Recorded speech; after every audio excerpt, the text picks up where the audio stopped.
जो मोबाइल की सुविधा और उसमें सब गंदी बातें देखना, अब आप पढ़े लिखे हो, सर्च करो सब आ जाएगा।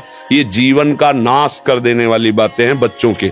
माता पिता को इन पे सावधान रह करके अंकुश करना चाहिए, क्योंकि वो इस समय उन्मत्त हैं बच्चे, उनको वास्तविक सत असत का ज्ञान नहीं है, तो वो अपना ही अहित करने के लिए अपना सुख समझते हैं। अपना अहित कर रहे हैं, अपना सुख समझ रहे हैं। ये तो कहो भगवान की आपके ऊपर कृपा है जो आप हिम्मत करके अपनी बात यहाँ कह रहे हो। पर फिर भी अबलो नशानी अबना नशे हो, सावधानी से चलो। पर हम जो कह रहे हो मानो। आधा घंटे व्यायाम निश्चित करो, सबको करना चाहिए, चाहे स्त्री शरीर हो चाहे पुरुष शरीर हो। एक बार शरीर को बहुत एक्टिव करना चाहिए। ये शरीर हम नहीं है। जैसे आप मोटरसाइकिल सुबह सुबह आप बैठो तो पहले क्या करते हैं, हाई रेस में डाल करके उसको एकदम गर्म करते हैं ना, सब खुल जाए। अब चलो ऐसे हाई रेस में इसको लाओ, 10-15 मिनट दंड बैठक, व्यायाम, प्राणायाम, आसन आदि के, फिर अपनी दिनचर्या करते हो तो आप संयमी रहोगे, आपके प्राण पुष्ट रहेंगे, आपका अन्न पचेगा, कोई भी चोट आदि बहुत कम मात्रा में आपको कष्ट देगी। हर बीमारी से लड़ने के सामने। अब यहाँ सुबह 10 बजे तक सो रहे, व्यायाम क्या करेंगे, प्राणायाम क्या करेंगे, आसन क्या करेंगे? सूर्य जिसके सोने पर उदय हो गया उसकी आयु, बुद्धि, स्त्री, कांति सब क्षीण हो जाती। कौन मानता है? रात्रि के 2-2, 3-3 बजे तक जगना और सुबह 10-11 बजे तक सोना, ये दिनचर्या है। तो हमारी राय है सात्विक भोजन कीजिए और व्यायाम कीजिए। करते हो व्यायाम? हाँ, कभी ये कोई ऐसा तो, और कभी कभी जो व्यायाम करते हो बीमारियों का निमंत्रण देते हैं। आज आप लगाओ 20 दंड और 50 बैठक और 5 दिन छोड़ दो, पूरा शरीर दर्द करेगा। फिर लगाओ, फिर वह दर्द करे। रोज अगर नियमित करोगे तो वही पच करके आपके शरीर को पुष्ट करेगा। ये शरीर दुर्लभ बात है, दुर्लभो मानुषो देहो, लेकिन एक क्षण में नष्ट हो जाने वाला है। इसकी दुर्लभता है, संयम नियम से चलकर स्वरूप बोध कर लो या भगवत भजन करके भगवत प्राप्ति कर लो।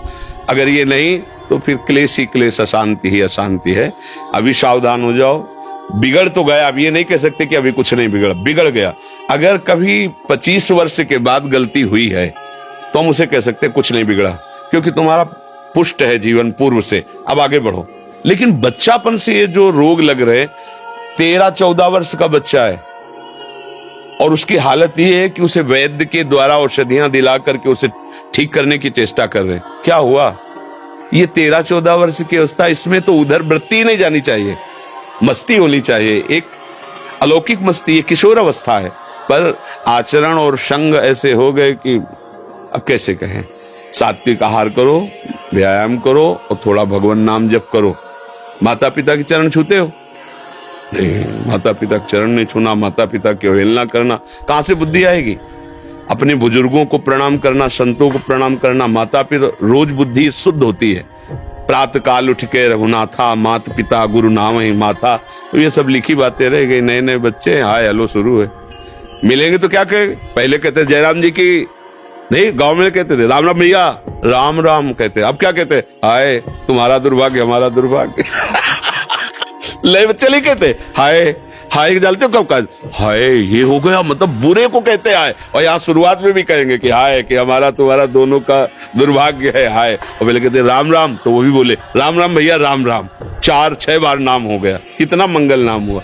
पहले नाम रखे जाते थे, राम कुमार, शिव कुमार, कृष्णदास, ऐसे। और अब क्या नाम? गप्पू लप्पू, जब तक क्या नाम, मतलब उनका कोई अर्थ नहीं, कोई महत्व नहीं। ये माया का खेल बड़ा विचित्र है, फंसाता चला जा रहा है ऐसी जगह जहां कहीं भी। अरे नारायण नाम पुत्र का रख दिया तो उसको भगवत प्राप्ति हो गई। अंतिम समय याद आ गया पुत्र की और बुलाया नारायण, तो भगवान के पार्षद आ गए। कथा है, बचा लिया।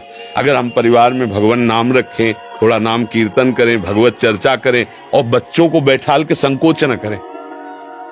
माता पिता को चाहे, एक हम जानकारी के भक्त, वो अब संन्यास ले चुका है बच्चा, उसकी माँ ऐसे समझाती जैसे मित्र से कि देखो बेटा तुम जवान हो रहे हो, तुम्हारा मन ऐसे भोगों की तरफ जाएगा, ऐसी ऐसी क्रियाएं भोगों की होती हैं, क्या तुम शुरू कर दिए? तो कहा नहीं मम्मी। क्या तुम्हारे मन में ऐसा आता है? आता तो है, बिना हमारे, हम तुम्हारे मित्र भी हैं, तुम्हारी माँ भी है, बिना हमारी अनुमति के तुम ऐसा। आज वही सन्यासी है। वो जब हमसे बात करे तो हमका प्रणाम है तुम्हारी माँ को। बोले मुझे अगर संभाला तो मेरी माँ ने संभाला।